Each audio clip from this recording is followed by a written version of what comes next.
What's going on, guys? What is going on? It's good to see everybody in the chat, in the digital building. What's going on, my lifers? How is everybody doing? Good to see you all here. Hope everyone's day has been lovely. Hope everyone is enjoying the evening.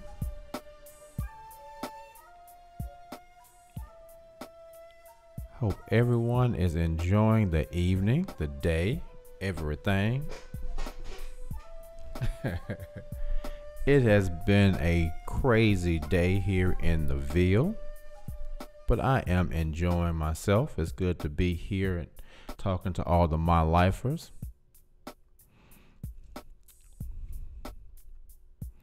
What's going on, Chia Fade? What's going on, my brother Aramis? What's going on, Seventh Heaven? I talked to the other moderator earlier, and she had asked about you today. Gypsy Lily asked me about you. She said, where is Seventh Heaven at? I said, maybe she's busy. She told me she was moving, so maybe she's busy. Seventh Heaven says, look. Thank you, Seventh Heaven. Seventh Heaven says, looking good, K-Fits. I try, you know. I try to look like somebody, be somebody, you know. I'm trying to impress you, Seventh Heaven. Did it work? That's all I'm saying. Did it work? Did it work?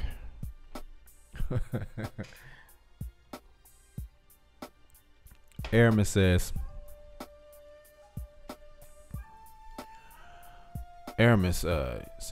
glad you're back on track with the shows. I'm trying, Aramis. I'm trying, brother. Just been busy. Great Dane says, is your screen flip? Your flower appears to be on your right side. Is that correct?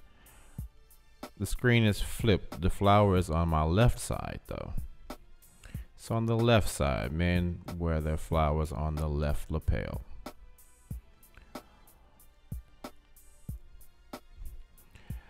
Seven says, oh yeah, I've been busy. Yeah. Thank you, Lamb. Appreciate it, man. Trying to step my game up a little bit.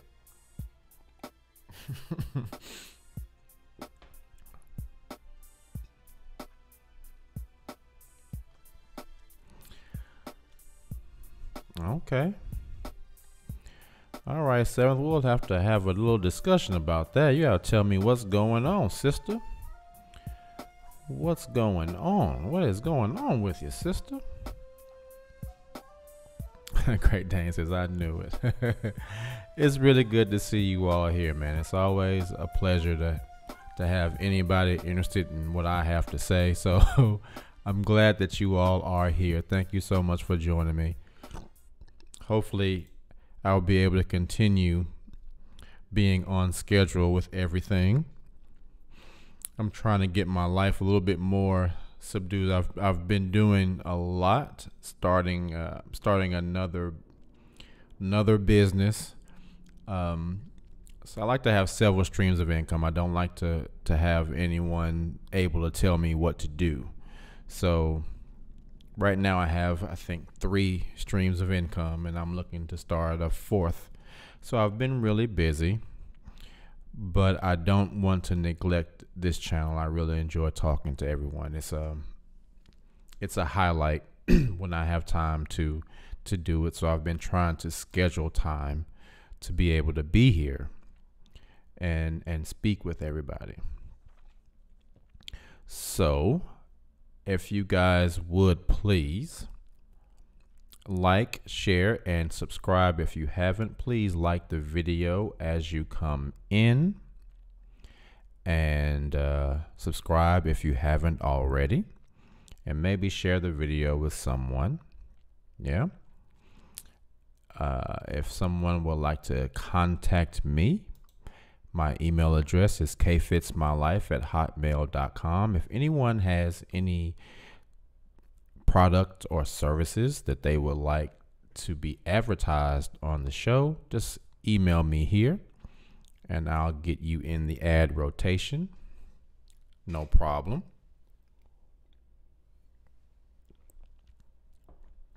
So please like the video as you come in.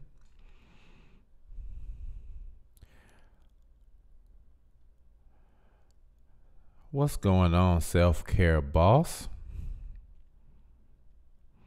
Self-Care Boss is out in this Nashville traffic. Guys, let me tell you something about Self-Care Boss. If you haven't, guys, go to Self-Care Boss's channel. She has a lot of good information, a lot of good videos. She responded to a comment yesterday, and I just clicked on her channel because I didn't realize she had a channel.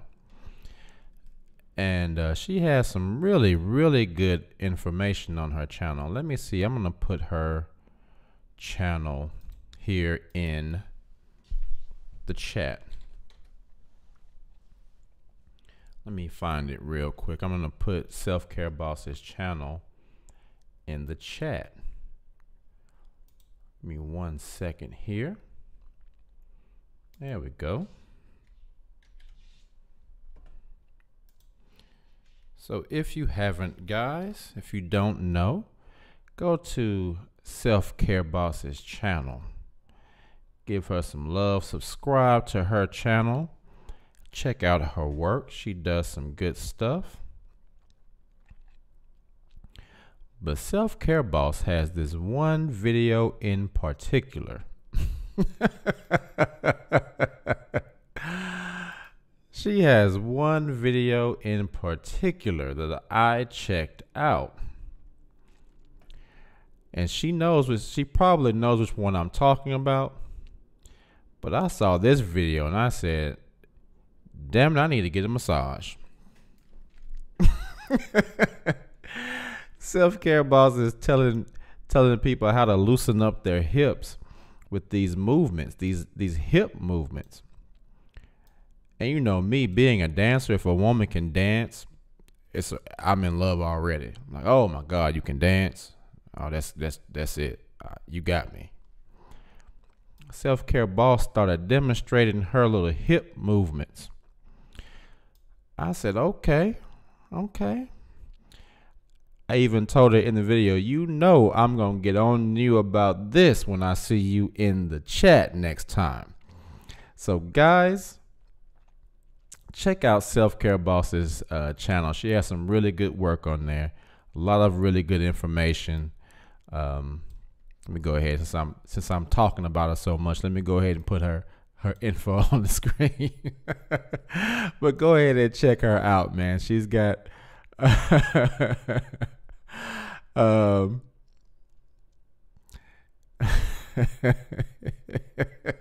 Self-Care said, yeah, got to know how to move them hips. Yeah, she knows how to move them hips, guys. When I say guys, I'm talking about males. You should definitely check out Self-Care Boss's channel. Because I'm about to go get a massage. But yeah, check her out. She's at 1439 Northwest Broad Street in Murfreesboro, Tennessee. You can check out her website, www.couturemassage.com. She also has an ebook, Becoming a Self-Care Boss, 31 Days to Self-Discovery. All right. So check her out, man. She's a good sister. Good sister. I just had to mess with her a little bit. Because that video, I was like, wow, okay. I have some new respect for you, Miss Self-Care Boss.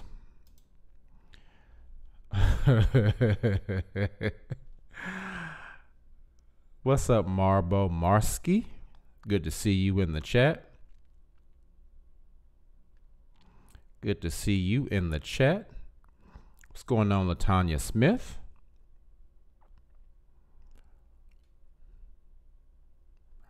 Yeah, Nashville traffic is the worst now. You be careful out there, Self-Care Boss. What you doing in Nashville anyway? What you doing out here in the Ville?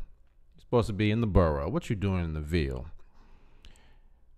Better not be out here moving them hips on nobody.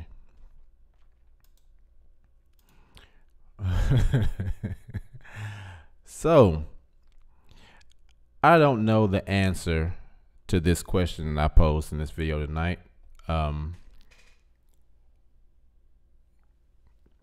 It was actually a question that was posed by our beautiful, wonderful mod, Seventh Heaven. I think she posed this question a very long time ago.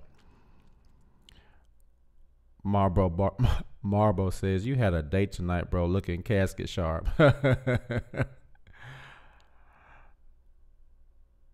Okay, self-care. See, you playing with me. You better stop playing with me, self-care. Now, I seriously do want a massage.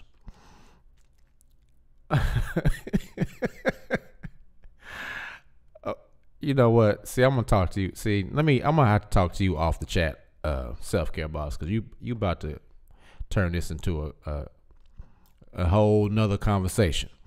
No, I did not have a date tonight. For the most part, I pretty much dress like this all the time.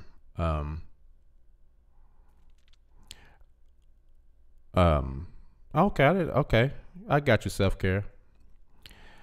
Man, he said looking like Memorial Night. Nah.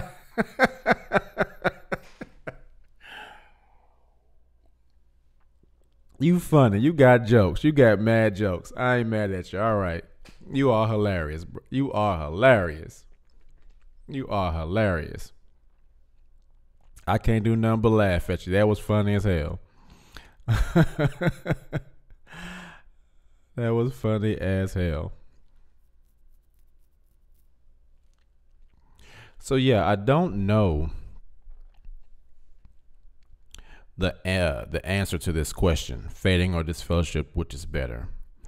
Like I said, I think Seventh Heaven posed this question a while back. I had asked for some show topics, and this is a show that I would really like for everyone to call in, or someone to call in and give their opinion on this topic, because I honestly don't know.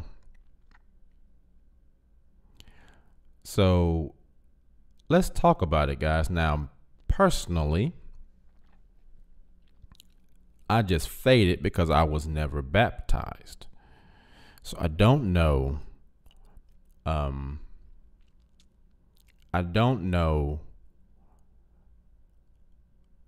Well, I do know that they still treat people who were around the organization the same way once you leave.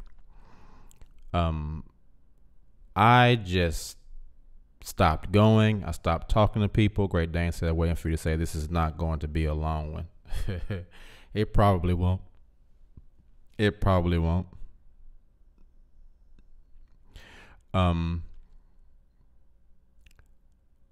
So I really don't know the advantages of either. I know for me, fading made it easy in one way and hard in another way, because as I faded away, it still made people feel like, since I wasn't disfellowshipped, that they still had some way of maybe getting me to come back. So people would still talk to me. People would still be like, hey, what are you doing? When you coming back? Or I would see people out in public and they would still speak to me. Hey, I haven't seen you in a long time. When are you coming back? Are you going to come back? We miss you. Talk to your parents. I seen your daddy. I saw your daddy. I saw your mom. I asked him about you. Da da da da. And it's like, okay, I'm not coming back. But you know how you don't really want to just come out and say, I'm not coming back.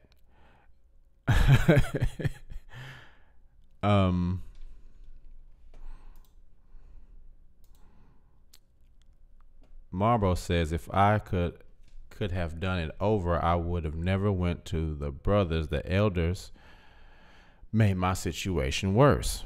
Okay, well, tell us about it. Call in. Tell us about it. 'Cause we're trying to figure this thing out. Tell us all about it. How did they make your situation worse? How did they make the situation worse? Tell us all about it. But Ray Ray says, I didn't have any family members in the org, just my ex-wife and her parents. I didn't have anything to lose, so I decided to disassociate myself. All right. Gotcha.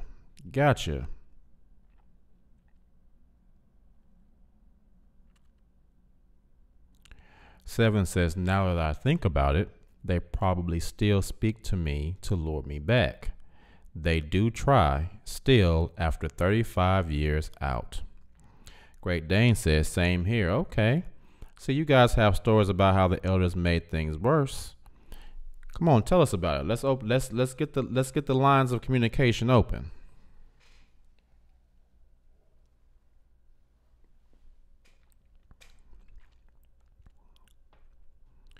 All right, Lamb says, I know a lot of witnesses that faded. They just didn't want to go through the weight of the unnecessary drama. Okay. Gotcha. Latanya Smith says they do make a situation worse. Okay. David says, hey everyone, I'm still in fader mode right now since 2017 as far as I know. No letters in mail, and last unannounced pop-up visit from elders was a year ago, and last text received was in February.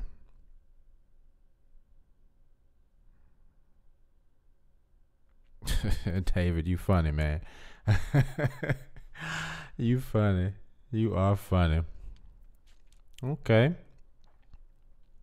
All right. Come on, guys. Tell us some stories. What's going on? Don't let me be the only one telling stories. Somebody will call in and tell us a story. How did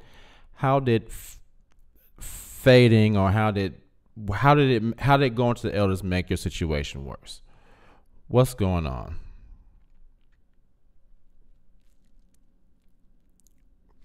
Tell me what's going on.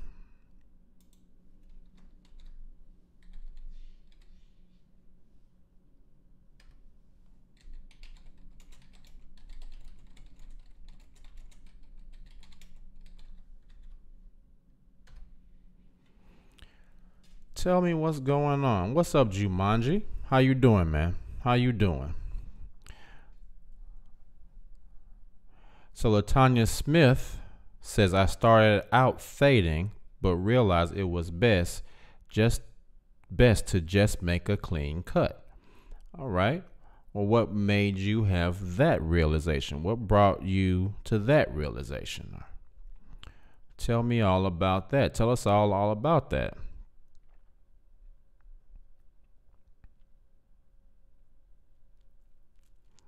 Tell us about it.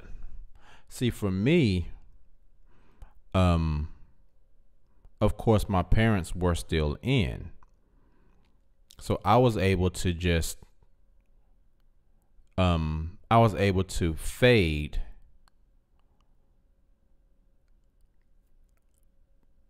But I had been in the organization or around the organization so long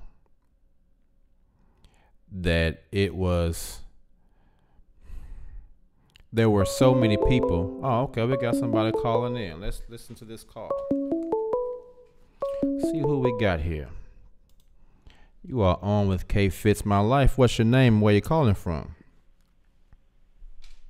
Latanya from Michigan.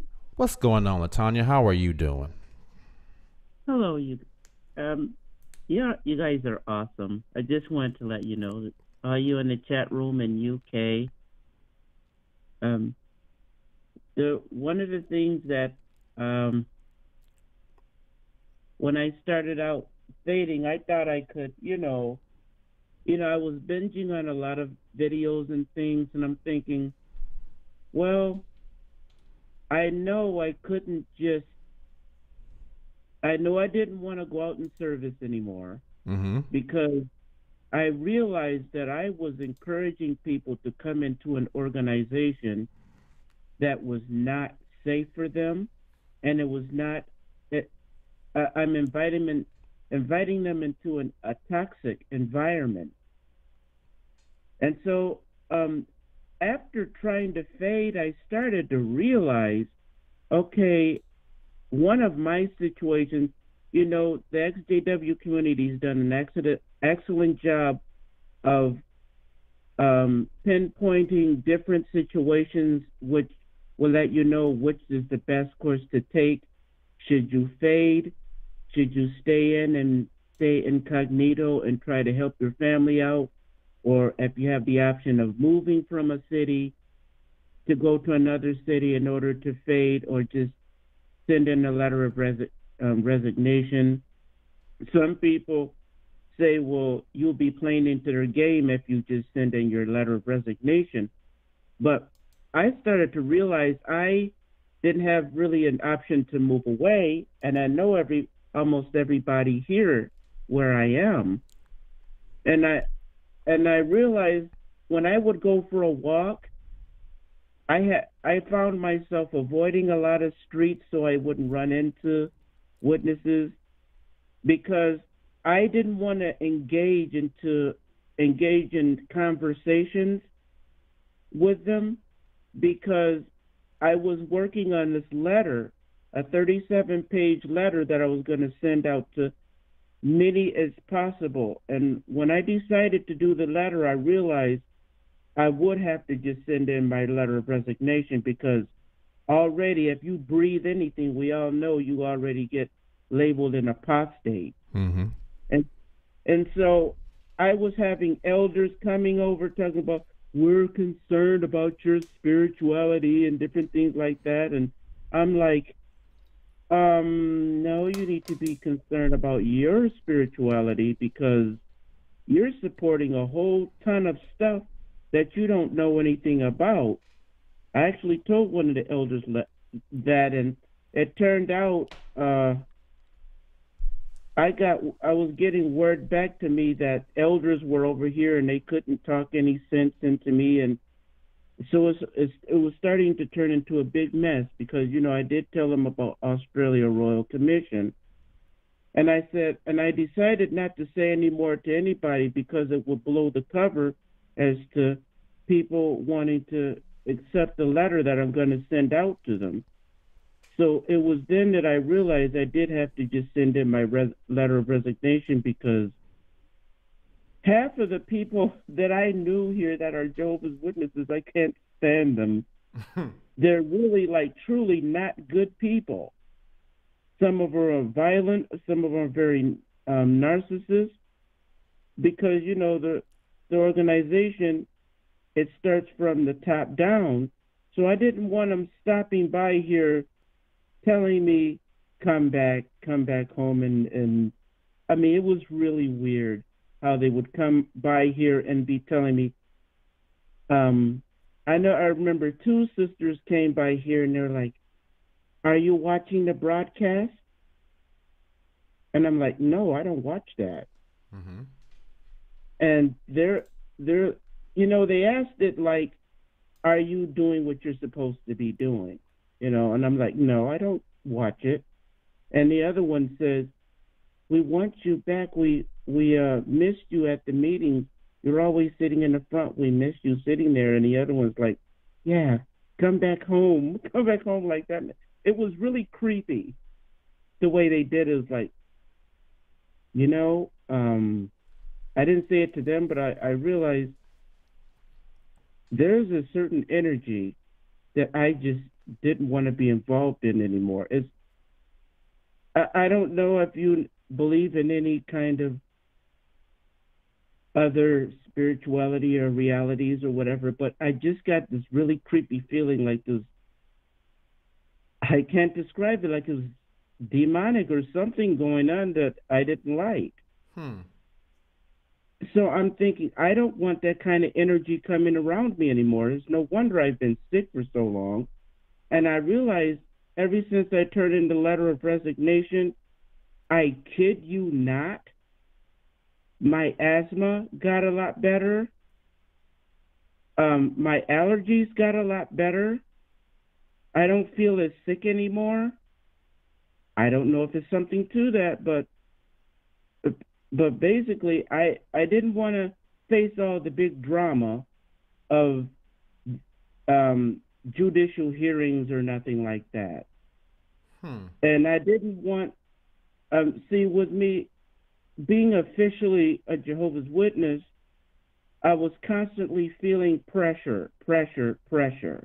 I know I didn't want to go to the meetings anymore. And then I got tired of elders calling me to turn in my time. And I didn't want to be explaining why I'm not turning in time.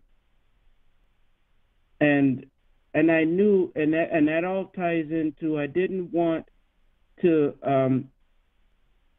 say any more to raise alarm, because the Watchtower Society already has the current members that are still indoctrinated on high alert. I realized that. And I said, if I say any more, then me sending out the letters, they may not read the letters. And as of now, I hope they have read them, but that's the reason why, for me, I decided to just make a clean cut and send in my letter of resignation, because I didn't want to be talking to any of them anymore like that, unless I wanted to reach as many as I can, and that meant I did have to turn in my letter. Gotcha. Understood. How long ago had it been since you turned in that letter? April 9th of this year. Really? That soon? That's not very long ago. Yes, and now I'm in the process, like the discussion we had last night about finding our purpose. Mm-hmm. There are so many things that I like to do, but Kay, it's the strangest thing.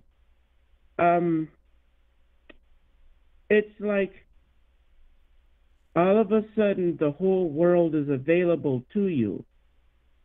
And now I'm just doing a ton of reading and different things as to options at my age, as what I can do to become maybe a good investor or something that will start me out.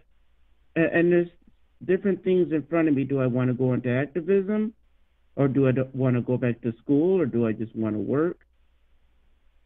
I don't know what I want to do yet, but I'm doing a lot of reading and taking in of information meanwhile. Like right now I'm on Robert Kiyosaki. I don't know if you've ever heard of him. Yeah, I've read several of his books.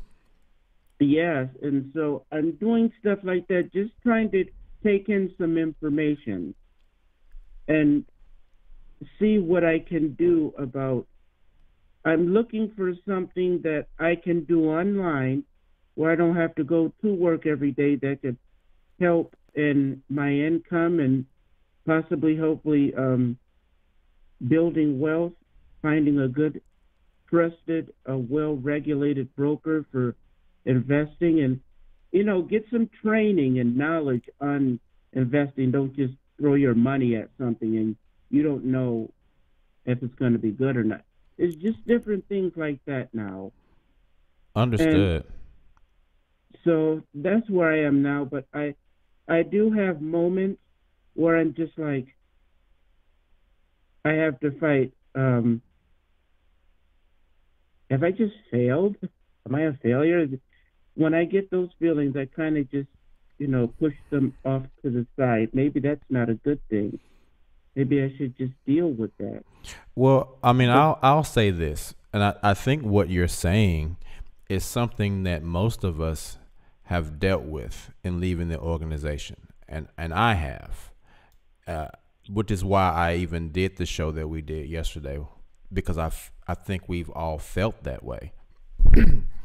The thing that I've learned personally since leaving the organization, and the thing that has helped me in life, is while researching things and finding things out is good, you do want to read up on things. You do want to know what you're doing.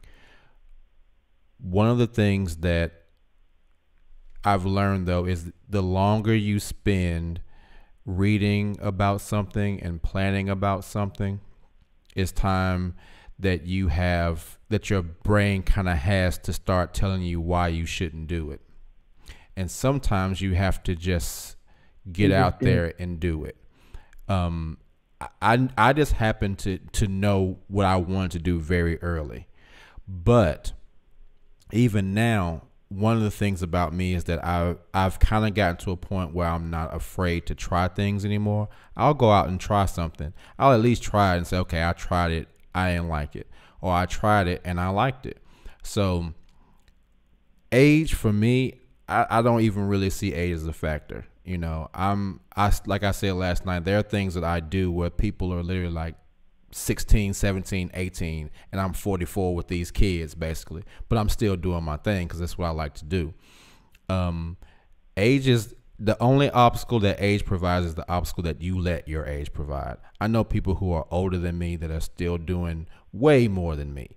I know people who are younger than me who are doing more than me. And I know people who are my age that are doing more than me. It doesn't matter. That age thing, don't let that ever stop you. I've told so many people, if you have a gift and you have something you want to do, your age doesn't matter. Share it with the world. Share it with yourself. But the first step, I think, in getting there is to just do something. Pick something that you like and just do it. Because if you sit around and wait for the perfect time, you'll never do it because the time will never be right. I've discovered that in life too. There will never be a perfect time to try something. The only time that you have to try something is now, and nothing is ever perfect. So don't wait for the perfect time or perfect opportunity. Just get up one day and say, damn it, it's today, because I don't know what's going to happen tomorrow. So it's today. Today's the day I'm going to do it. Whatever those things that you like are, but no matter what they are, today should be the day that you just say, okay, I'm going to try it and see what happens. Yeah? Yes. And also, I just had to close that chapter too, because I want to love and connect with people that I want to connect to. I don't want, another thing I realized about dealing with the ones in the organization is the harsh reality that none of them are my friends. They're all controlled. They're all highly conditional. And I needed to get those out of the way so to open my heart and life to people that I want there. I had elders coming here telling me to continue to deal with a certain person that I didn't want to be bothered with, because this particular person happened to be a person that from the time that I came into this cult, I was taking care of his family. I took care of his sister, who had a disease called Cushing's disease, and then there was his mother and his father. And now his mother's in a nursing home, but he and his wife tried very hard to get me to move back in with her, and I got tired of having being asked why I have my own place. Why haven't I moved back in with her? It's a lot of insanity going on. But I had an elder come here and told me, you know how the Watchtower Society creates this culture where you have to have people in your space that are not good for you at all. You know, they call it putting up with one another.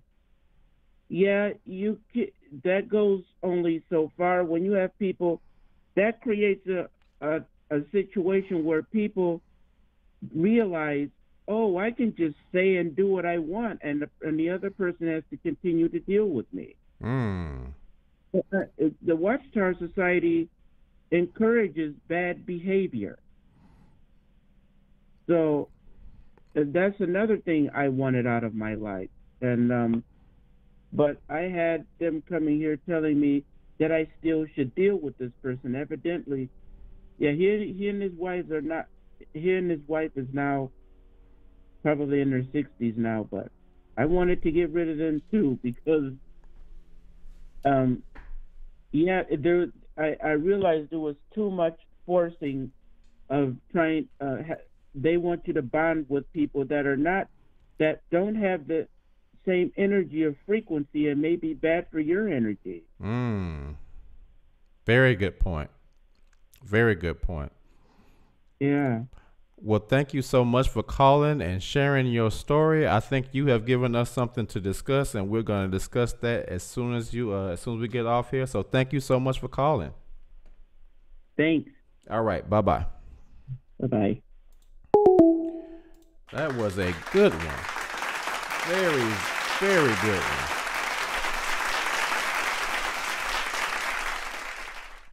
And there was something that in the midst of everything that she said, is a very valid point as to why this question is why this question is even germane to our lives, because the reason that she had to deal with all that was because she wasn't disfellowshipped. And it's the same way with me. The only reason that people still tried to pull me back in was because I wasn't disfellowshipped. So that begs the question, okay, if you're disfellowshipped, people can't talk to you, but deep down, do you really want them talking to you anyway? Now you have to face the stigma of being a disfellowshipped person, but deep down, most of us don't want these people talking to us anyway. But if you fade and they see you, they're going to come and talk to you. You don't really want them talking to you, but conversely, you don't have to deal with the stigma of being a disfellowshipped person. So what do you want? Do you want a plate of shit or a cup of piss? That's the question. And are they both that way? I mean, which is there a side to one of those things that makes one more beneficial than the other? Is there? Let's see. I mean, let's talk about it. Let's talk about it. What's up, John Seth? Good to see you. I didn't get to say hello to you from Norway. All right. John says fading is best. All right. Why do you say that? Why do you say that? Great Dane says, I do not believe there is a better choice. It comes down to your situation. Okay. Okay. Well, Great Dane, elaborate. What do you mean by that? Let's have a good debate. A good debate. Let's see. Jumanji says they're not worth the ink. Costs too much. Okay. David says the JWs are scared of me, even the ones who don't shun me yet, because I start bringing up the child abuse cover-ups off the bat and go right down the rabbit hole. Now, she also said something really cool about the vibes that she got from people and how her completely going ahead and disassociating herself from the organization even caused her to feel better.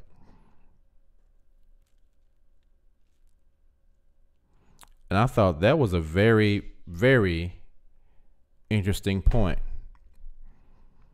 because we carry a lot of that stuff around with us. I was talking to someone about that recently, and no, it was someone who had just friended me on Facebook, and I try to say thank you to people who friend me on Facebook, and I asked this person how long they had been out of the organization.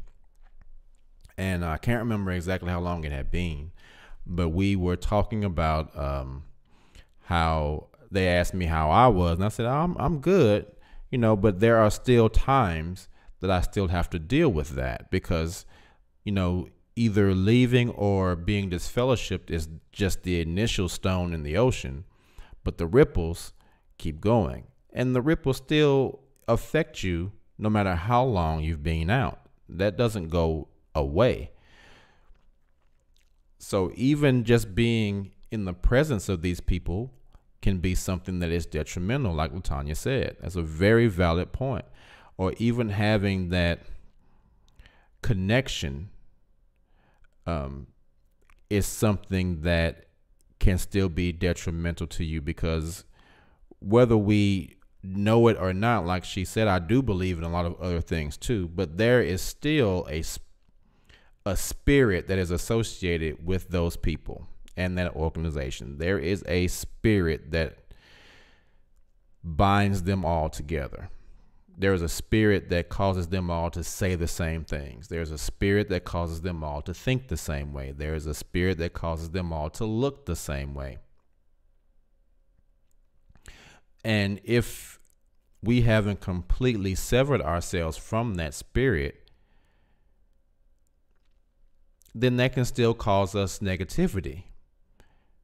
So I agree with what LaTanya said. I'm sure that her still being associated with the organization in some way could have caused her to be sick. There is still some trauma that's in there. And that may have been something that was just needed for her to release that trauma and move on with her life.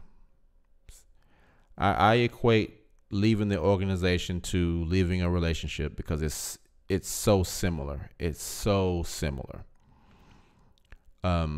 But yeah, that was a great call. Very great points. Let's look at the chat. Looks like people have a lot to say in the chat.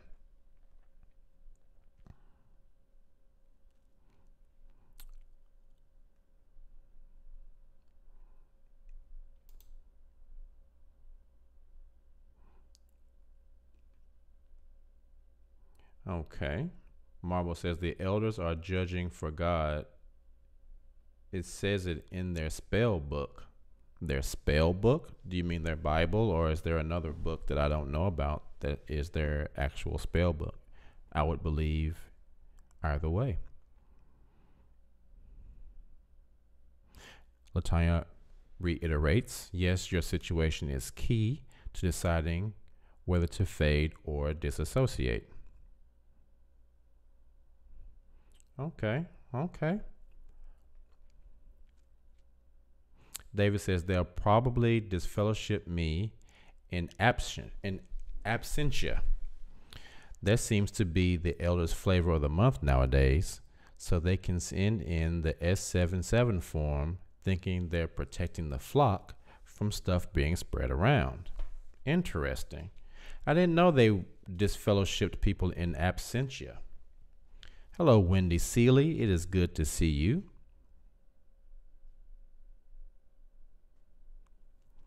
John Seth says they are blackmailing us to come back. Very true. Very true.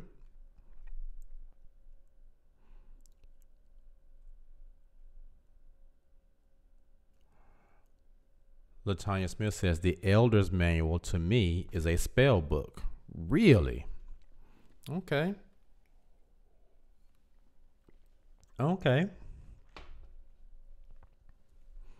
So who in the chat, who here watching, who faded and who was disfellowshipped? Let's see in the chat.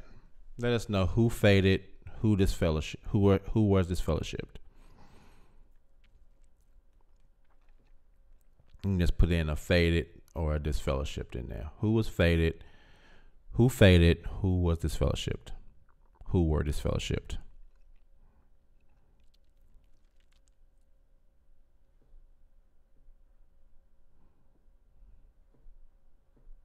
And thank you again for calling, LaTanya. Great call. I really appreciate it. Good stuff. Seventh says she faded. Marbo Marsky says check. I don't know what that means. Aramis faded.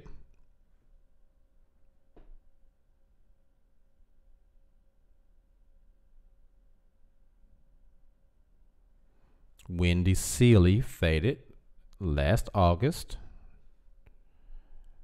David says faded myself so far. David, why do you keep saying like so far or right now? Like, are you not definitive about what you want to do or how it's going to play out? Like what is, you seem a little unsure of exactly what you want to do. LaTanya Smith says disassociated. Okay, well that's a whole other category. There's faded, there's disassociated, and then there's disfellowshipped. Good point, LaTanya. Good stuff, LaTanya. Good stuff. Good stuff.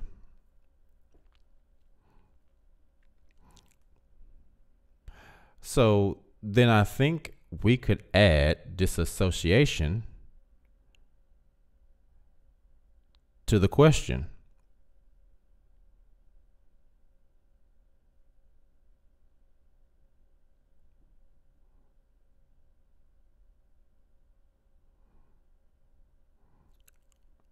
John says, I was disfellowshipped, but for some reason they don't shun me totally. Really? What'd you do?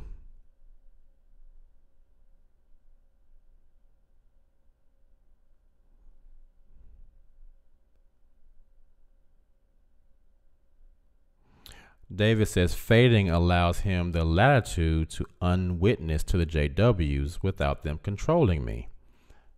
Got you. So you still want the ability to be able to speak to them. Okay. Okay. Understood.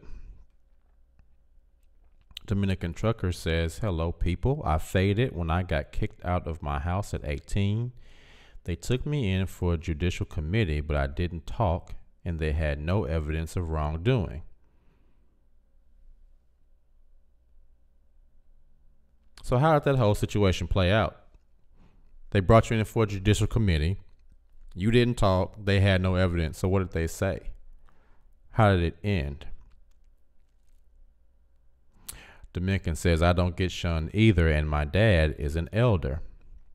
Interesting. So the rules seem to be contingent upon whom the person that they're having the committee against is, and who is actually having the committee and their attitude toward the person or the rules of the organization. Is that right? Does that seem about right?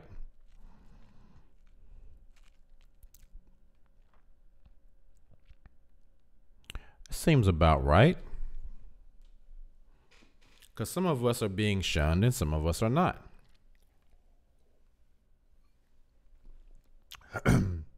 Now I know I'm not shunned, but I know I can tell the people who have seen my channel versus the ones who haven't.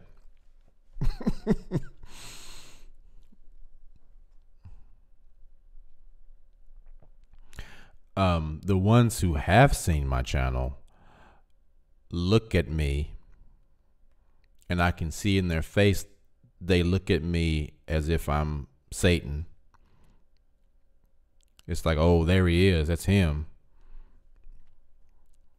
So I know the ones who have seen my channel versus the ones who have not. And the ones who haven't still speak. The ones who have do not.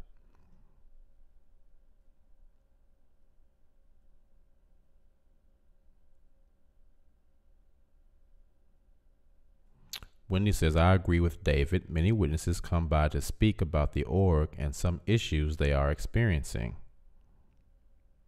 Really? Really? They come, Wendy, what are they talking about?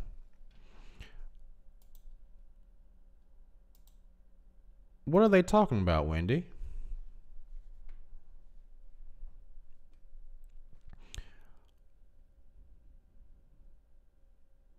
Yeah, Dominican. Seventh Heaven, that's a really good question. Seventh asked some really good questions, Dominican. You have to clear that up. Help us out, brother.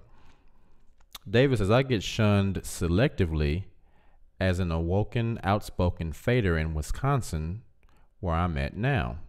A few talk to me if they run into me in public. Some others ignore me. Okay, Latanya says,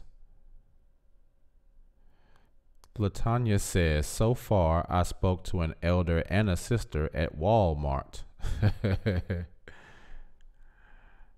Great Dane says, Satan should be so cool. Thank you, Great Dane. You are the best, man. I appreciate it. I appreciate it. You are the best, Great Dane. I enjoy our banter. We haven't had any good debate in a long time. David says, just like you described, Keith, the hardcore shunners that heard I was apostatizing give me the cold, freaked out, scary cat look. It's interesting because I can see it. I can see it coming.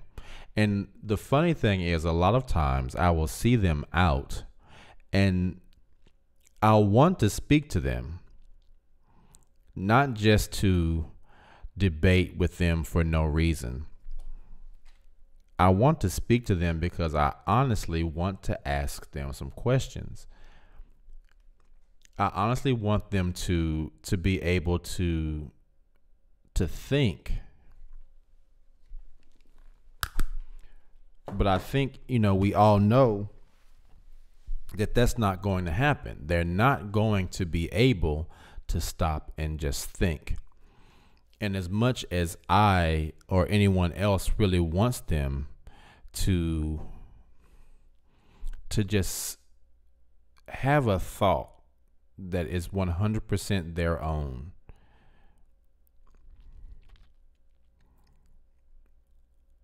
it's very difficult for me to believe that will ever happen.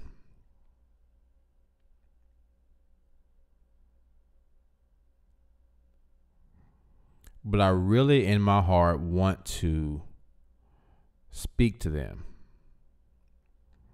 and help them. But I know that's not really going to do anything.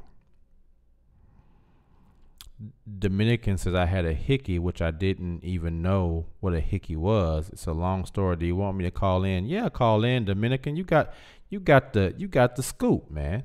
You got the good stuff. Call in to let us know what's going on. Because everybody's asking questions about your situation. We got people asking questions. Go ahead and give us a call. Call in, Dominican Trucker. Tell us what's going on.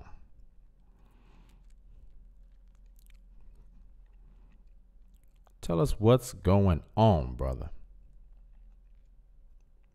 7 said, please call in, Dominican. Yeah, call in, brother.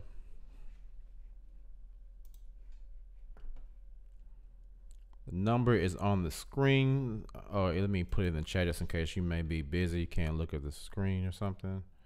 You can't see it. There it is. There is the number.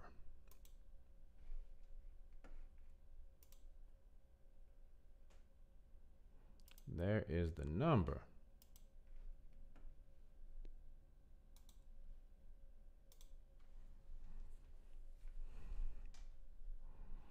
He says, okay, let me make a hot chocolate for my kids. All right. This is a very interesting conversation because, again, like I said, I'm not really sure which situation is better. And as even Great Dane said and Latanya said as well, that maybe it just depends upon the person and the situation. I'm not really sure which situation garners which response.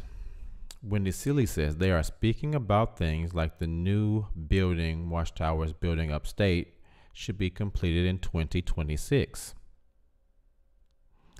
They said that they would expect to be in the new world by then. Really?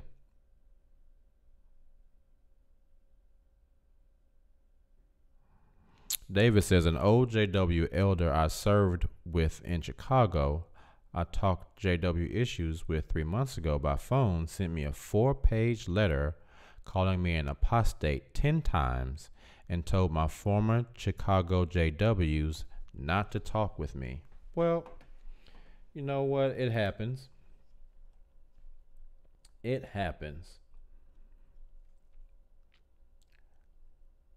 It happens. So next time you see them coming, the next time you see them coming, you just throw on your apostate t-shirt. You throw on your apostate t-shirt, you wear it, answer the door and say yes and just point to your shirt. Yes, how can I help you? What is it that I can do for you? Just hit them with the Apostate t-shirt from the K-Fits Teespring store. That's what you do for them. Hit them with the Apostate t-shirt. Janet Reese says, fading is better because fading is your decision, not theirs. But, Janet, as LaTanya showed us earlier, LaTanya disassociated. And honestly, I never really thought of that since I was never baptized. I didn't really think about disassociation. Fading, while is your decision, disassociating is your decision, and you're telling them straight up and down, I am disassociating myself from you, and I don't want you around me, so get up out of here. David says, you have any apostates, Sean, cult-free winter, Wisconsin weather jackets? I have a couple of hoodies.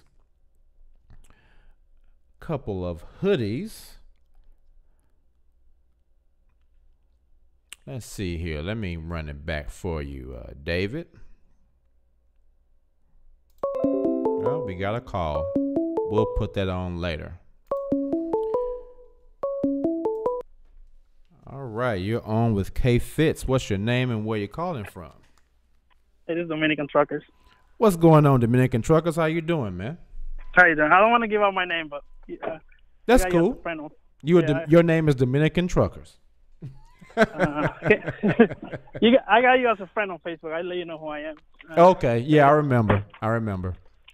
Okay. What's going on? So tell us your story. All right. So where to start? I got baptized when I was 15. Okay.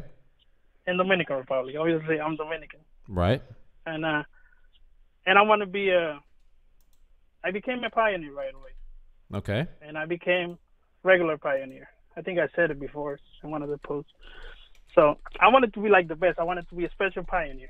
Okay. So I said, I'm going to read the Bible and become really good at it. And I was a pretty good speaker too. I have some family in Bethel too. So either Bethel or become a special pioneer. And that's when I started questioning stuff. So my questions were too many, and I didn't get the right answer. So I'm like, I need to get out. I don't really believe anymore. But I live in a small town, and I knew we were coming to the United States. So my plan, can you still hear me? Yeah, I'm just letting you speak, man. Okay. It was really quiet. So my plan was when we moved to the United States, I'm getting out. I'm moving out. So when I came here, I still believe a little bit, but not too much. So I started having, what you call bad association. Started working at McDonald's. Manager hooked me up with her daughter. She's the one who gave me the hickey. Okay. So I was missing a lot of meetings. At that time, you remember those days when we had pagers? 1994, 1995. So you was missing a lot of meetings because you was getting them hickeys. Yeah. And I have my own car, So I didn't even know what a hickey was. They took me in. They're like, Caleb, where's that hickey from? And I'm like, what are you talking about? He said, that thing on your neck. And I'm like, oh. Oh, yeah, that's from sex. Yeah, well, I was like, oh, that was my girlfriend. Because they already knew I had a girlfriend. My dad knew it. Mm-hmm. My girlfriend's mom even came to my house trying to talk to my dad into letting us have a relationship. I'm like, my dad's not going to do it. My dad's not going to have it. He's a Jehovah's Witness. I'm supposed to marry Jehovah's Witness. She didn't understand. Most people don't understand. Right. But they asked me, and then one night, my dad kicked me out of the house because he's like, either you go to the meetings or you're out of my house. And I always stay quiet. I just didn't say anything. Okay. And he's like, just get out of my house. So I owe him $150 for my car that I bought from him. He's like, give me the keys. Get out of my house. You still owe me $150. And I had $300 in my pocket, and I'm like, shit, I don't know where I'm going to spend the night. So I was very respectful. I never talked back, but I was really angry at, the situation. So I just walked out and walked to a motel. I spent the night in the motel, came back. Next day, he let me in again. So when they took me in for judicial committee, they were like, that night your dad kicked you out. Where do you spend the night at? And I was like, oh, I spend it in a motel. You didn't go to your girlfriend's house? I'm like, no. And they didn't have anything else, They didn't have they trying to find out if I was sleeping with her.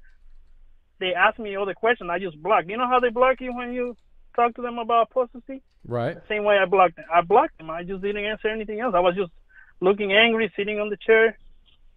They kept asking me questions. I didn't answer, and they let me go. So my dad gave me an ultimatum. Either you go to the meetings or you got 2 weeks to move out. And luckily, I found an apartment and moved out. He didn't talk to me for a full year. We worked together in the same company. We passed by every day. At lunchtime, he worked in one department, I worked in another department. And we passed by each other every day. And people were like, why does your dad look like he's so angry at you? And even though I told people he's a Jehovah's Witness, and I don't want to be a Jehovah's Witness, people didn't understand. Most people don't get it. So for a full year, he didn't talk to me. And after a year, my mom, I guess, gave in, and she kept sending me food with him. And they finally told me to move back with them. And I lived with them for a little bit, but I never went back to the meetings after that. It's been over 20 years now. So do you still speak with them? Yeah. It's not the best relationship, but we still, I go to his business. He got a business. Mm-hmm. I go there. He's actually planning on giving me his business to run it. I ran it for 5 years, and then he sold it, and he came back and has it again. He has a restaurant, and we got a pretty good relationship.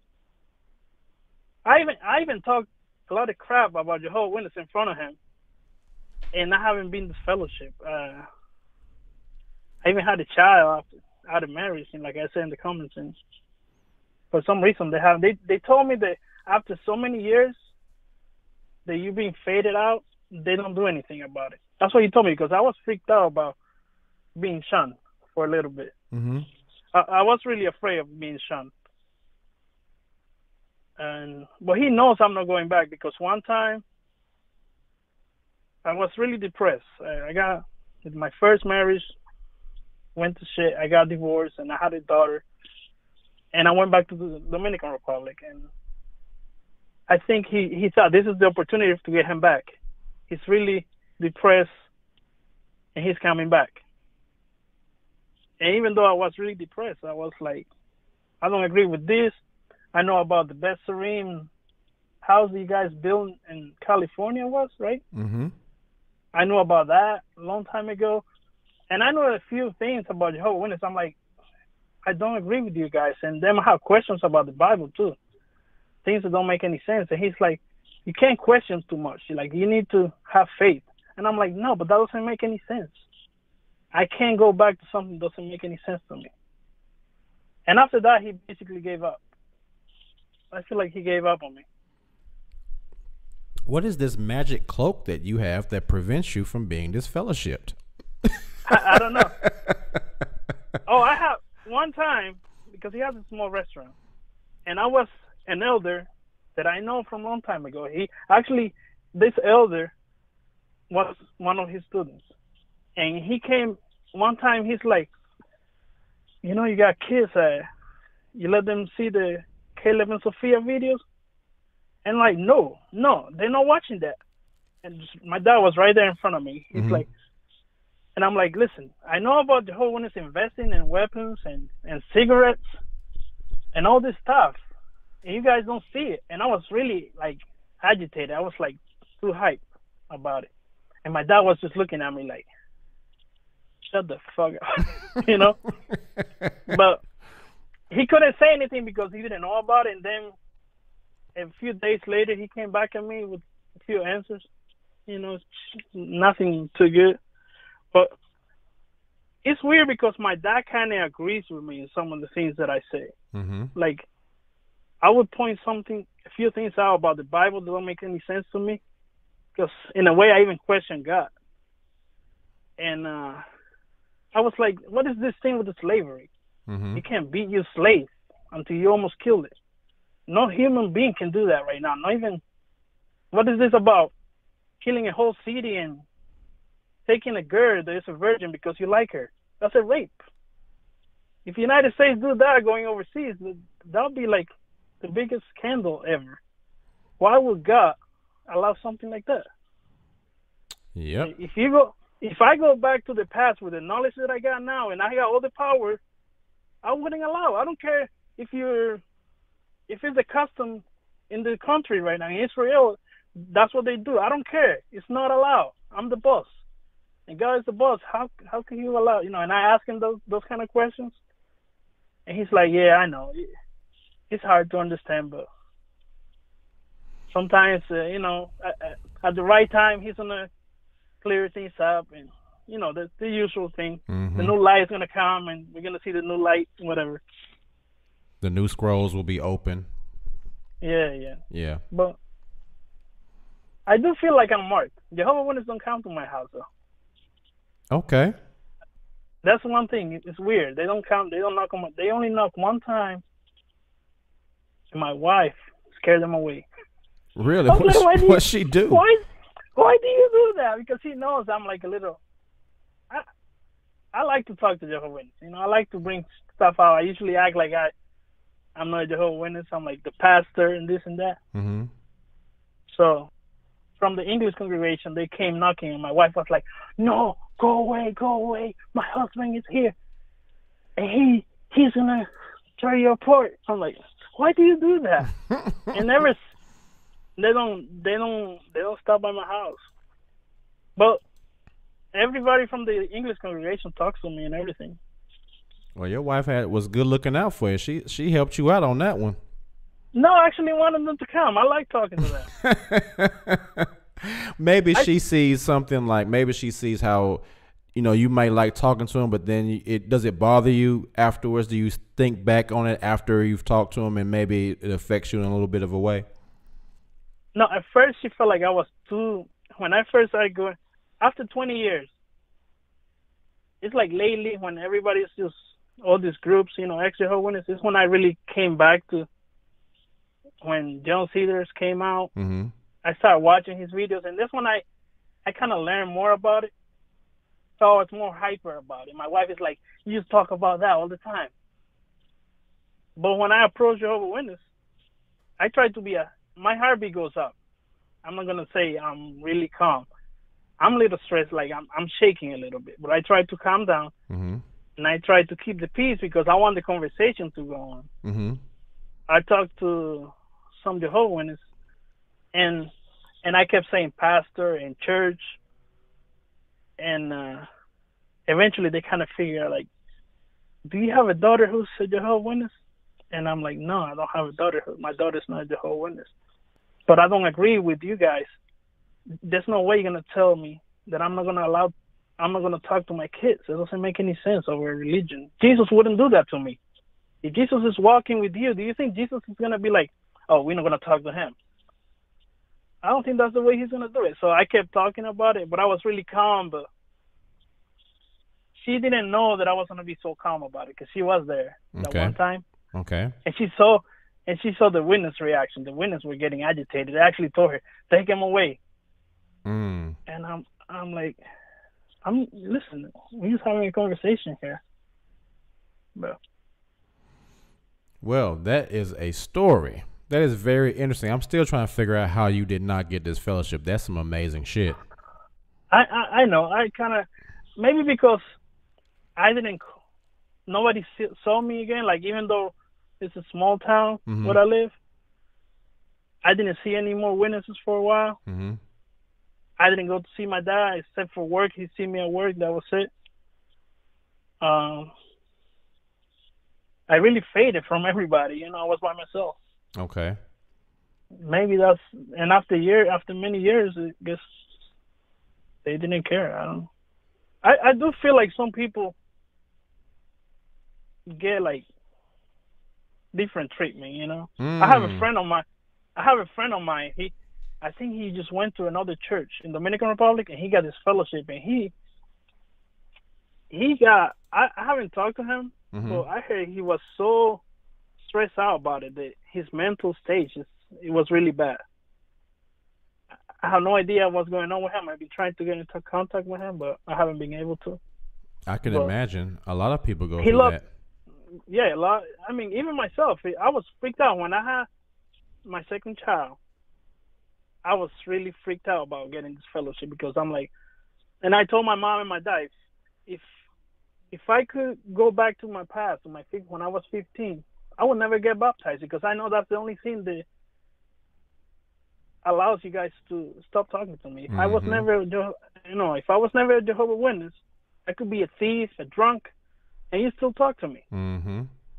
But since I took that choice, and my mom was like, well, go ahead and disassociate yourself. I'm like, no, because I know the day you don't talk to me again, I will never try it because I'm not going to be fake. I can't stand being in the kingdom hall for too long. Right. I can't be fake. I got to be real about it. Man, that's crazy. That is so real too, because that's exactly what happens. It's a trap. They try to get you in young and early, so that they can go ahead and make sure you're sucked in, and then they get you scared so you won't leave. It's so messed up, man. It's so messed up. Yeah. So how's your mental state with it now? Are you okay? Even though I know they still speak to you, but deep down, do you still have that issue where that they still have issue with you? I'm pretty good right now. I'm really happy with my daughter. I have an 18-year-old and I have a 6-year-old.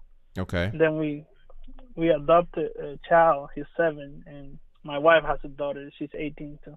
Okay. They're wonderful. They're wonderful kids. They make my life so great, and I have, I guess, wonderful people around me, and I really learned to appreciate life. I feel like life is a lottery ticket. Like I said in the comments, it's like it's a lottery ticket. I'm enjoying my life. And whoever wants to be around me to enjoy it with me, I'm cool with it. If I can help somebody, I'll help anybody. But my mom and my dad, they taught me not to love them, unfortunately. You know, they don't celebrate Mother's Day. Mother and father, son and daughter, they're not important. As long you're only important if you serve Jehovah, basically the governing body. So I was trained not to love them. I used to ask myself, I'm like, do I really love my mom and my dad? And I didn't feel that love that other people do. And I used to blame myself for it, but now I blame them for it. Because they're the one who trained me not to love them that much. They used to say with pride, I have a family of Bethelites. You know, there's a lot of people that went to Bethel in that family. And the father got his fellowship. And my mom said it with so much pride that they sat at the table and they didn't talk to her dad, to the dad. Wife didn't talk to the father, and kids didn't talk until he got reinstated again. So wow. I was trained from childhood to know that the day you get this fellowship, you're nobody to me. Right. So I just broke that cycle with my kids. You know, my kids, I love them to death. I don't care what they do. I will love them forever. Exactly. I tell my daughter, if you do anything wrong, you're going to face the consequences. I'm still going to love you, though. But everything in life has consequences. That's all you need to know. That's right. That's right. Well, I am glad that you are in a better place, and I really appreciate you calling in, Dominican. That was a good call, brother. Thank you so much. All right. All right, man. I enjoy your talk, and I enjoy your story too. I'm really happy that you're enjoying your life too. Hey, I appreciate it, man. And helping other people. You know, you guys help us out too. Seeing that other people live. Before I used to feel like I was the only one. Exactly. And you guys, you know, seeing other people talking about their experience, it's like, oh, I see people from Europe, and I'm like, it's the same life. We live the same life over and over in different parts of the world. That's true. And that's the main reason why I ask people to call in. You know, I'm not calling in just to, it's not for YouTube money, because you don't make that much money from videos like this. But it's because when someone calls in, it lets everybody know there are a lot of other people who are experiencing this thing, man. And it helps us all out. It really does. Yeah. Even though I was out for 20 years, almost 20 years, seeing other people's experience, you know, reading about other people and hearing about other people, it helped me out a lot. Like, I'm a lot happier knowing that, unfortunately, knowing that other people went through the same thing I went, and knowing that I'm not crazy, you know, that I wasn't crazy about all these things, you know. That's right. That's right. Well, thank you so much for calling in, Dominican. We appreciate it, brother. All right. All right, man. You too. All right. Good stuff, man. Good stuff. Good stuff, man. I appreciate him calling in. Appreciate you calling in, Dominican. Good call, man. Good call. Wasn't that an interesting comment? They train you not to love them that much. They train you not to love you that much. Man, that's a catchphrase. That is some real shit. They train you not to love them that much. All right, we got one more call. That's what's up. You are on with K Fitz. What's your name and where you calling from? Hello? Hey, what's up? This is K Fitz? This is K Fitz. How you doing? Oh, all right. Hey, this is Jumanji, man. I'm not gonna stay on too long. What's up, Jumanji? How you doing, brother? I'm doing good, man. Just getting off work, getting out the shower. That's what's up, taking man. Out the vehicle. Yeah. What's on your mind, brother? Oh, no, I'm just gonna talk about the fading part. Yeah. What's on your mind? Hit us up with it. Yeah, man. It depends on the person. You know, one thing doesn't work for everybody. If you feel you need to disassociate to feel peace or closure, do that. But as far as me, I'm not gonna waste my time sitting up in typewriter or anything. You know, I got other stuff to do. You know, and plus, you know, once you disassociate, pretty much your letter is an apostate letter. Them elders not gonna sit down and take the time to read anything from the apostate. You understand what I'm saying? So it's like I can sit here and write a 10-page letter. Once I say I'm disassociated, they're pretty much reading apostate literature. So I wasted my time. You know what I'm saying? So you saying that you basically just write a letter and say I'm disassociated, and that's it? Yeah, that's it. You know, because I mean, you anything else is pretty much apostate material. You saying something against the belief. You know, so that's just my feeling. You know, I faded 2017. Okay. Yeah, it was a elder. He come by every now and then. You know, just you know, we love you, we miss you. You know, and all that jive talk. You know, but other than that, they don't really try to engage me. They pretty much scared. You know, too much information in my head. You know, they scared that whatever I would say is going to fool his congregation. So as long as they stay away, it's pretty much cool. I don't really waste my time. That's all I want to say, man. That's what's up, man. I appreciate you calling in, Jumanji. Yeah. You have a good one, man. You too, my brother. Thank you. Thank you. Good one, man. Good one. Good one. You know, that's a very interesting point, that they're not going to read your letter because once they see that you're disassociating, or that it says you're disassociated, that it's pretty much apostate literature. That's a pretty deep, I never really thought of it like that. That's a pretty interesting perspective. What's going on, Michelle M? It's good to see you. Great Dane says that's a t-shirt. They train you not to love too much. It really is. Thank you for calling in, everyone who has called in. I appreciate it. David says fake plastic love, yet how often will we hear talks about love? This year convention was love never fails. JW's love often and regularly fails. Very true. Very, very true. Very true. All right, we've had so many calls. We've been missing the chat. Let's see what's going on. It's been a lot said in the chat. Let's see. Margot says, Marsky says, my thing is you can get in trouble for looking at pornography or reading erotic novels, but the Bible has many scriptures like the one talking about the Egyptians with the donkey genitals.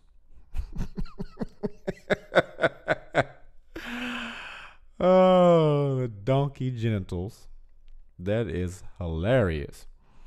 Yeah, you know, I had that whole spiel about Samson and cutting off people's foreskin.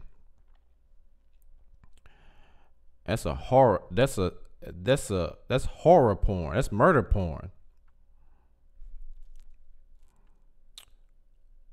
David says Watchtower's pillowcake video belongs on Showtime. No, that belongs on Skinamax. Marbo Marsky says facts. That mess was wild. My thing is, why in the hell would an almighty God care if you're whacking off or not?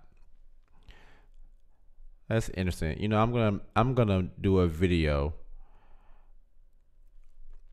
and it's gonna be interesting, especially for those of you who have watched my channel and know how I feel about things like that.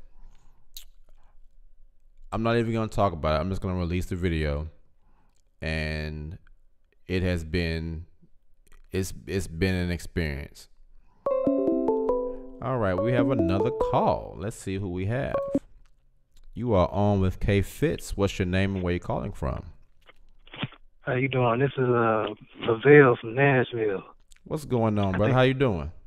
Doing all right. Yeah, I met you. I think you was by the Belcourt Theater. I think you was going inside there. This is the same Lavelle. Yeah, the brother with the locks. It's like, yeah. What's going on, brother? How you doing, man? Man, I'm good, man. Just got fresh out the gym. I saw you was live. I was like, I gotta call in, man. I finally called him. That's what's up, brother. What's on your mind? Tell us what's on your mind, brother. So you know, I just had a funny Jehovah's Witness story. You know, I just wanted to get off. What's up? So when I was younger, now this is high school, not recently. This is high school, because you know, Jehovah's Witnesses, they always come on the weekends. Okay. And they always knock on the door, and I always try to get some sleep in on the weekends. And or watch cartoons or whatever I was watching, whatever, right? I got tired of it. I was like, you know what? I'm going to do something about this. So my crazy ass. I was like, you know, so now here's the thing that was different. The ladies came to the door. It wasn't the guys. Okay. Yeah, so I was like, I thought it was the guys. I was like, all right, cool. I'm going to do this for the guys. So they get the hell about my door. They go away. I didn't know it was the females. So what I did was I walked up to the door, got, you know, and I opened the door and I was naked. Now, the females stayed. The guys that was behind them, because I guess they came from another house trying to, you know, do their thing. They was like, let's go. And they never came back to my house ever again. I don't know. They told the Watchtower they saw the devil or whatever, But that's just one of my stories I want to get off. So you said the sister stayed. The sisters, oh yeah, they stayed. They kept talking. And you was naked. Yes. Man, you are lying. But these weren't old sisters. These was probably 20s, kind of late 20s, maybe early 30s. But the guys, they were like, oh, no, let's go. And they never came back. I never seen that group again. I've never seen that group again, man. All right, go and tell the truth. You went ahead. You invited them in. No, I didn't invite them in. You placed some material with them too. A little bit. I cracked the door open just a little bit because you know how to screen doors. Oh, so they didn't see your whole shit. I mean, if you look down, yeah. So they saw you naked. They wanted to keep witnessing, so they stood there and kept talking. Yes. Man, that sounds like the beginning of a porno. That sounds like the beginning of a porno where it's some Jehovah's Witnesses coming to your door and you invite them in. That sounds like a straight up flick. Is that thing? They never came back though, man. They never came back. All the time I see Jehovah's Witnesses is when I drive by, when they at their little temples or whatever. That's the only time. I've never seen them in my neighborhood. I'm from South Nashville. I've never seen them in my neighborhood again after that. What part of South Nashville were you in? Oh, Wedgewood. Okay. Yeah, okay. I grew up out north. Where out north? What part? Right by Dodge City. Oh, yeah. Yeah, I grew up out north. I know about that. Okay. Yeah, right. A street over from Dodge City. That's where I grew up, man. Woo. Yeah. But also, I was wondering. I know you read the Bible. I haven't read it in a minute, but there is a passage where it's like penis envy from the Hebrews talking about the Egyptians. I don't know if you're familiar with that. Penis envy about the Hebrews. It's like the Egyptians. they're you know how like they like to say that the Egyptians they were gay, or they like to throw that on them. Not saying it's good or bad, but I'm just saying they like to throw that on the Egyptians when you talk to certain, I guess, religious people. They like to say that they were gay, and they don't want to deal with that because they saw certain, I guess, things in books. Right. But I've heard a lot of debating about homosexuality in the Egyptian culture. Yes, exactly. Mm-hmm. I can't think of what book it was. I probably have to call back in and give it to you, but when I read it, I was like, wait a minute. Now I can't recall that, and I've read the Bible a couple of times myself, but I can't really remember or recall. Maybe somebody in the chat can refresh our memory on that. But it was like they were describing, the phallus, and I was like, wait a minute.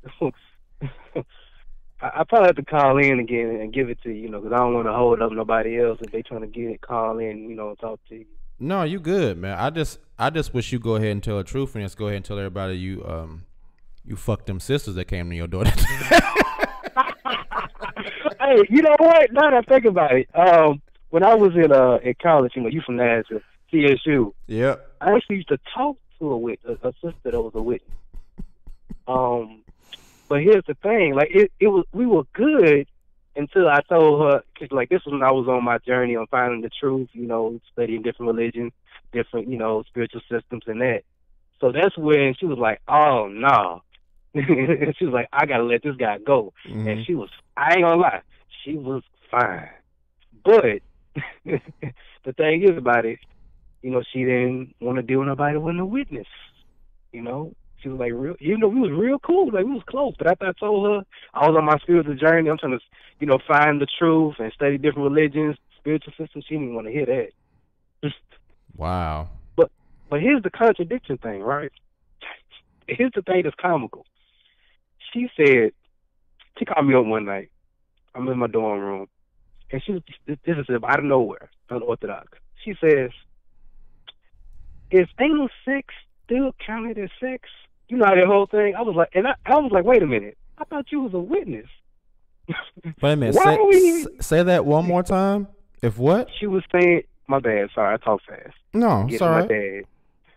So she was saying, basically, just so everybody can understand what I'm saying, would I still be considered a virgin if I have anal sex, or basically what she was trying to ask me. And I was sitting there like, wait a minute. You mean if she lets you have anal sex with her, if she lets you? No. She was just asking because she was, I guess she wanted to have sex, but not really in her head. But she was just trying to ask me, and the first thing that came to my mind, I was like, I thought you was a witness.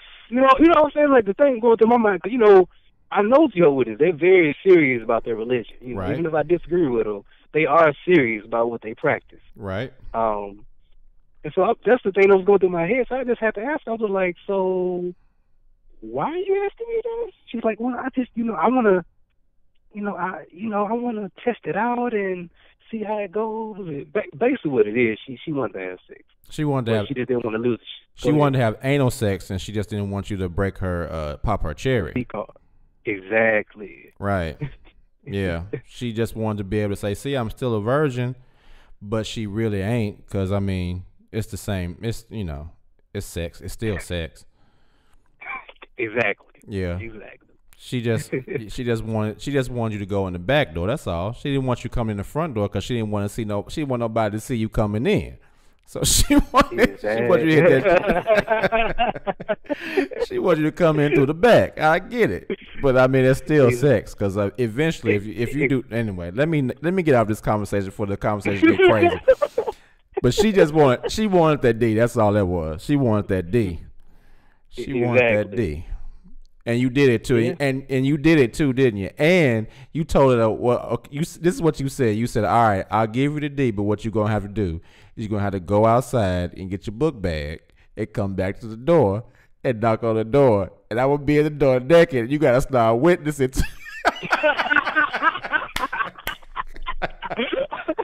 You said that's how this gonna play out. That was just man. All right, man. But let me get on this live, man. Hey, it was good talking to you. It was good talking to you. It was good meeting you too, brother. It was good meeting you, brother. All right, you have a good night. You too, man. All right.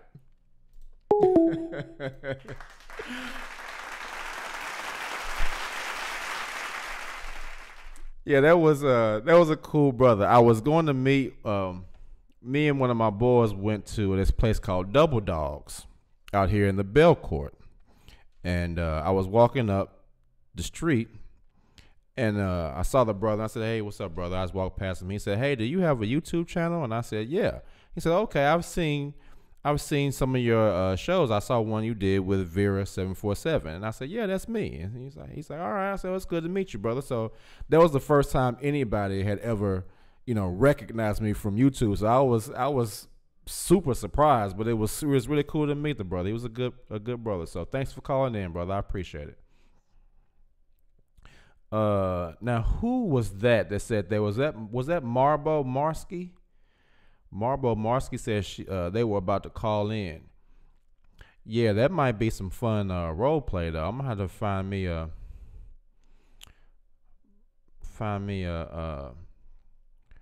XJ Dub that can do the role play.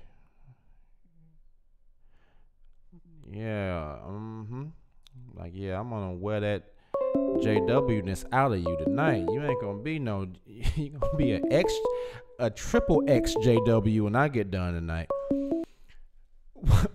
You're on with K Fitz. What's your name and where you calling from? What's going on, man? It's MKT, man. First of all, I want to say shout out to everybody, all my subscribers, and also too, man, it's been a while since I heard from you, man. Yeah, what's up, MKT? How you been, man? I'm good, brother. I'm good, man. Man, nothing too much. Just see y'all, everybody going off in the chat. Excuse me. I know I kind of went in a little bit, but I had to just get some stuff out there. Hey, man, do what you do. I'm not worried about it on here. It's all right. Okay, don't want to offend nobody. You know what I'm saying? No, you're good. Yeah, but I want to talk a little about the subject matter at hand when it comes to disfellowshipping or faded. Okay. And I mean, I just look at it just depends on your situation, what you got going on, how much family you have, how many eyes are watching you. Or one thing I noticed about fading though is that most of the time it's more successful when you move away. And I came to what made me come to this thought was this when I was after I got my CDL, I was already disfellowshipped, but then I just remember I was like riding to Kentucky with about 3,200 some pounds and 18-wheeler, and I just thought to myself, I'm like, okay, none of this stuff doesn't even matter. Watchtower doesn't matter. Nothing doesn't matter. Just me in the open road right now. So I mean, it was like, okay, nobody's watching me what I'm doing. I'm out here, just basically like by myself. Nobody knows I'm around a lot of strangers. Versus, okay, if you stay in town and you're faded, then that means there's more eyes watching you. I was thinking about one of my buddies, Jerron. I do a couple of videos on my YouTube channel with him, and he used to tell me that they used to, even after he was a fellow, you used to see the brothers and stuff around town, JWs with cars, and he just sitting there and look at them and everything. He recently moved to Virginia, And so it's like now things are starting to work for him. He's like, yo, I'm so happy I don't have to see these people no more. I'm working a job, I'm networking, everything's, is on the up and up. But him, what I'm saying, like I said, he got his fellowship. But, if you're faded, I just look at it like this. The best thing for you to do is just try to see if you can just change your area, change your location. Because one thing about JW, they nosy as hell. You know what I'm saying? They want to, people, they may see you at your job. Oh, yeah, well, we sure do miss you at the meetings, start guilt tripping you and stuff like that. Yeah, what are you doing now? What are you doing now? And all this other stuff. But versus, okay, you go ahead and move, then, I mean, shoot, you can, if you still want to have a relationship with your family or how your situation is, I mean, nobody really ain't got to know anything, So, I mean, it just, like I said, it just depends on your situation, Good But point. for my situation though, what I'm saying, like, I was going through a lot, and that's why I think I left a comment on one of your videos saying that, our lives kind of parallel, because I went through sort of like the same exact thing a little bit, just different talents, different, interests. But I mean, as far as like, when it comes to giving up your dreams, hopes, and aspirations for the organization, then, we kind of connect in that way. But what I'm getting at is this. When I was going through my situation, my parents, they just kept telling me, oh, you need to talk to the brothers. You need to talk to the brothers. Marvin, don't worry. They're like doctors. That's what they was telling me. They're here to help you. And then come to find out, I go meet with them. They end up disfellowshipping me. And then here it is. I can't even sit at the table at my grandma's house. When I just got this fellowship, I had to go in the room and everything like that. It was just crazy stuff, And so, I'm looking at my situation versus someone like my brother, who never was baptized, just stayed on the fence, you know what I'm saying? And he can go to anybody's house, you know what I'm saying? Anything. He can do almost everything. And then, like, I think it was one time my granddad was sick. Well, he passed away now, but one time he was in the hospital. And so my JW aunt comes in, and, okay, she hugs everybody, skips me over, hugs my brother, who never was baptized, used to be going to the club, having a bunch of women and everything like that.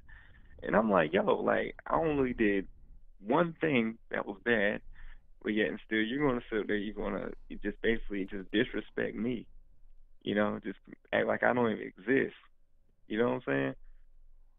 So I mean, it's just like, yeah, it's just like one of those things like that you have to just deal with. You have to just go along with what's going on with the here and now to make your decision like that. If you're able to move and relocate, then yeah, you should fade.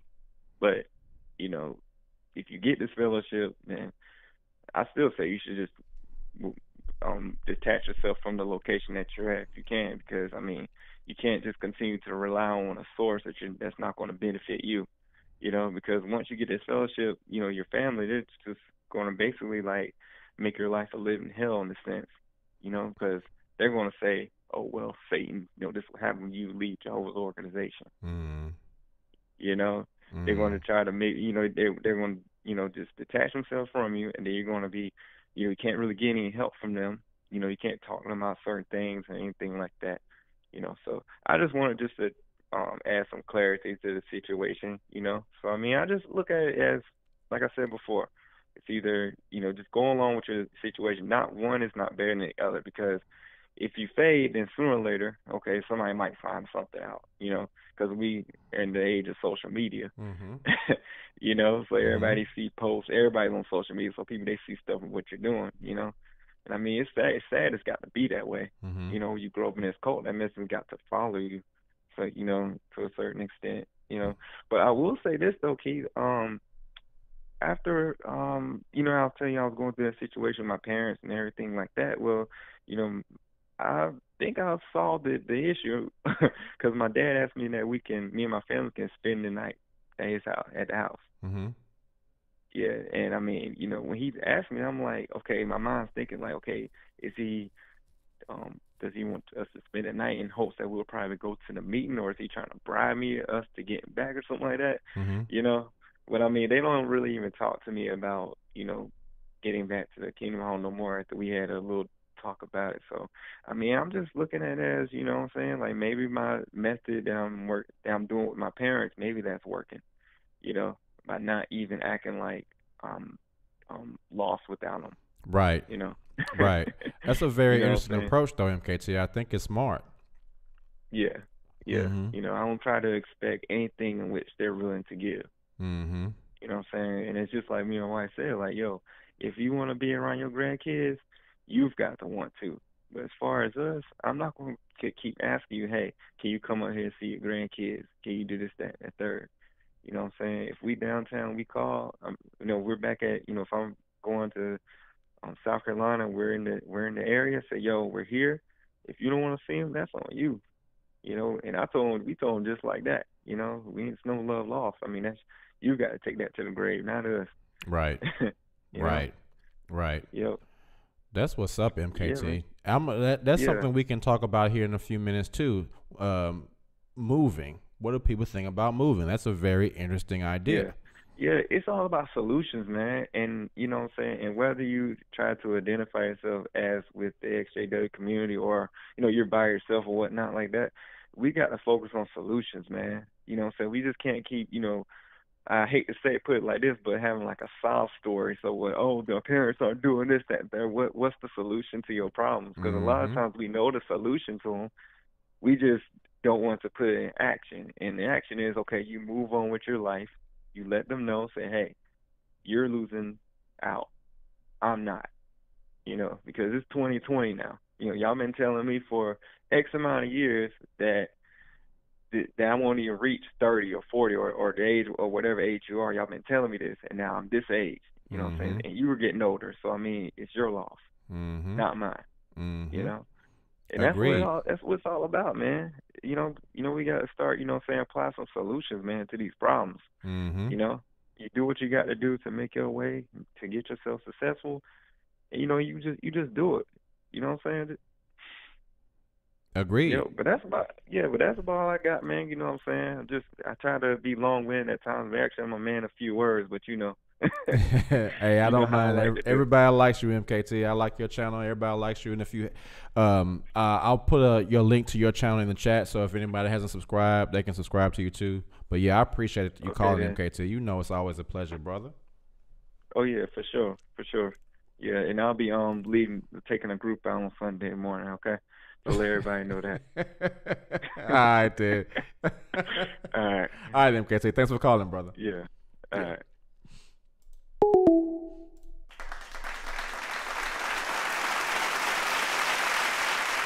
All right, that was our brother MKT. If you guys haven't already subscribed to his channel, you should. Let's put a link to that brother's channel in the chat just in case you don't have it already. We'll put a link to that brother's channel in the chat. Let's see if we can get this brother as many subs as possible.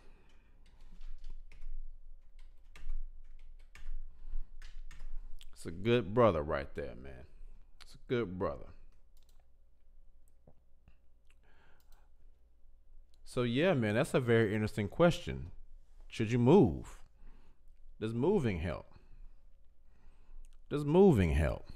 Do you stay where you are? Do you move? If you like where you are, do you move? If you don't like where you are, do you not move? I mean, what's up? What do you do? What do you do? What do you do? What do you guys think about moving? The idea of moving. What do you think?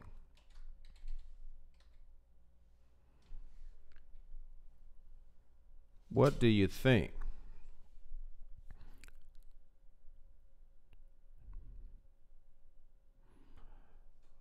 What do you guys think about that? Let me know. Let's say something.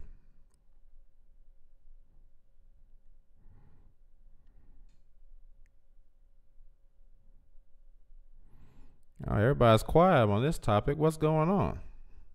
Is everybody quiet? Why is everybody so quiet? Why is everybody so quiet? What's going on?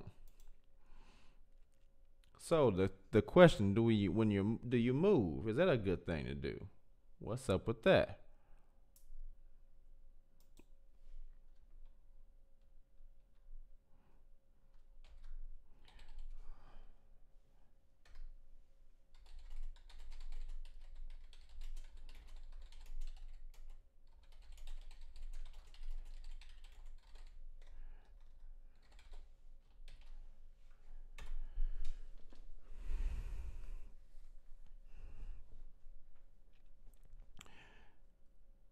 All right. So what's up? Seventh says, well, I did move for a time, but was forced back by illness and the need to not be alone. Now it's been too many years back. Okay. Self-care says, moving helped me further develop, and I'm not an XJW. Just need to make my way away from family. Okay. All right. Okay. So self-care said it helped her. It helped her. All right.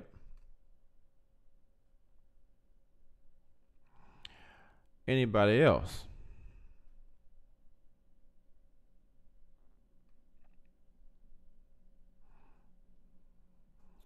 Anybody else? This has been I legitimately thought this show was only going to be about an hour. It's already almost 2. Good stuff, guys.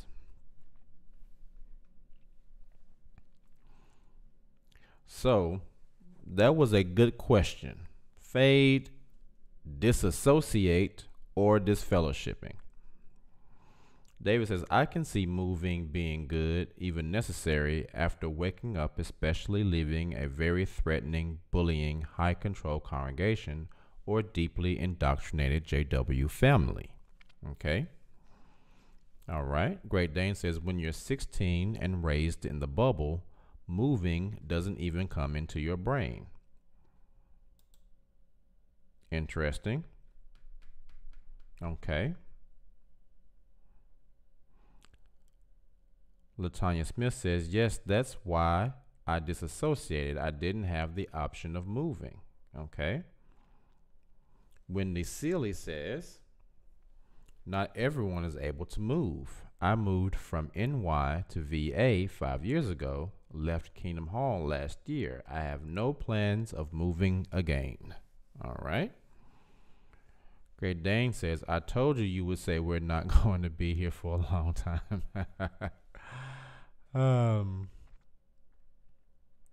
Jumanji says, if you're paying mortgage, all right, all right. Okay.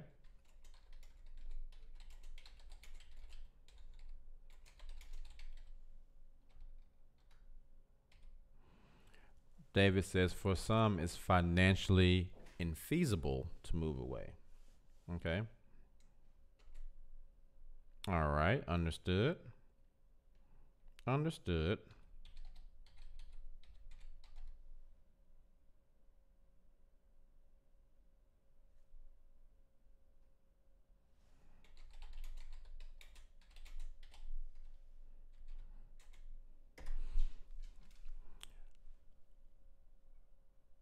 Dominican says, I think moving to the States helped me fade. I wasn't. Okay. Okay. It wasn't that I know here, I guess. All right. Jumanji says, do like Eddie Griffith and just sit in between 2 drums with no shirt on and act possessed. They will never come back. That's hilarious.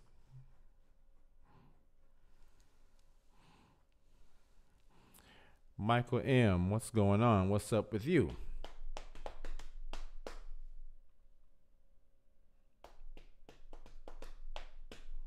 That is what's up. All right.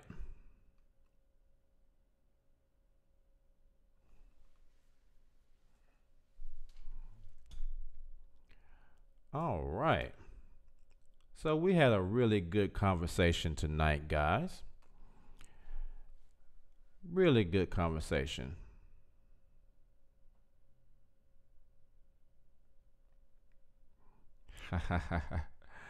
Jumani says the same thing happens to him. I said I'm going to be on for 10 minutes and still be on an hour later. I know, right? It always ends up that way. It always ends up that way.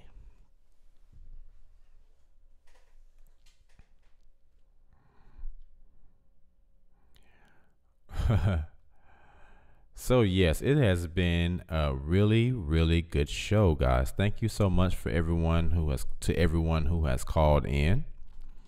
I appreciate it. I appreciate it. Let's see. I'm trying to figure out what we're gonna do. What's tomorrow? Thursday? Yeah. What we're gonna do tomorrow? What we're gonna do tomorrow? We did purpose. We did they want you back. They don't want you. They just want you back. Fading on Disfellowshipped. You know what? I know which show we're gonna do tomorrow. Give me 1 second. Let me see here.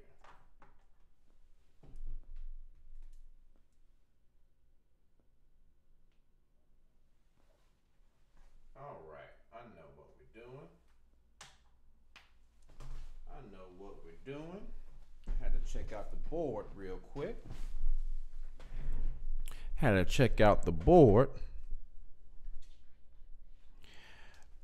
Tomorrow, I think we are going to discuss overcoming the JW poverty mindset. Overcoming the JW poverty mindset.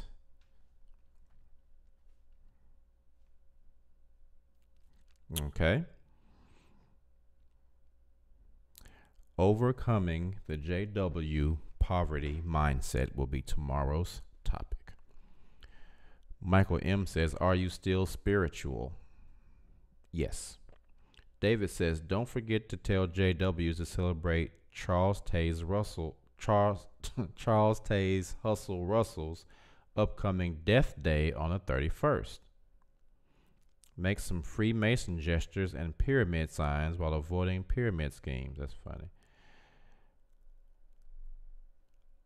Great Dane says, "Damn, great subject. Yes. I had to consult the board where I write down my ideas. I wrote that one down earlier today, and I said, you know what? That's what we need to talk about. Overcoming the JW poverty mindset." See, I feel the same way as MKT. I don't want to continue to sit and talk about things over and over again. How are we gonna move forward from this shit? That is my goal. All right. Seventh Heaven says, "Oh, did Russell die on Halloween?"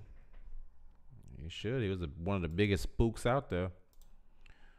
He was a spooky ass motherfucker.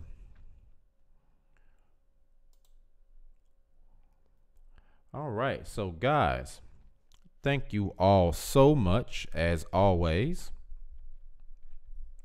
for coming into the show, for all of your phone calls, for everybody's comments in the chat. It has been a very, very, very, very interesting night. And before we get out of here, don't forget, guys, hit up Self-Care Boss, because I am definitely going to hit her up, because I'm going to get a massage. I need a massage. I need some self-care from somebody else. So I'm gonna let Self-Care Boss take care of myself. So again, her information is Couture Massage, 1439 Northwest Broad Street, Murfreesboro, Tennessee. The website www.couturemassage.com. 615-746-7606. She also has a self-care ebook Becoming a Self-Care Boss, 31 Days of Self-Discovery. That site is www.couturemassage.com/shop. Sorry, tongue-tied there. Also, if you guys are interested, this brother here by the name of Franklin Towngate has written a book called The Harlem Night about a teen girl who becomes a masked superhero after getting fed up with the high crime in her Spanish Harlem neighborhood. The greatest crime she fights is with an evil business tycoon who accidentally and then purposefully unleashes mechanical dinosaurs in the city that cause terror and vandalism, which forces the night to bring the evil tycoon to justice. Wow. All right, and don't forget to visit the K Fits My Life Teespring store. We have a bunch of different shirts. All of this stuff is still on the site. New shirts are coming weekly. I'm designing some new shirts now. We have the tights on here for the ladies. We have the tanks. We have hoodies since it's starting to get a little bit cooler. So we have all different types of products. There will be jewelry. There will also be mugs. So check out the site and yeah, get some for Christmas. You know, it's almost Christmas time. It's almost time for Christmas. It's almost time for Christmas. It's almost time for Christmas. So guys, thank you so much as always for joining. Thank you everyone for calling in. All the good calls we had tonight. Great stuff, guys. I really appreciate you all so much. And I will see you all on the next one tomorrow night. Same time, same channel, my lifer, 7:30 p.m. Central. All right. I will see you all very soon. Have a good night and peace.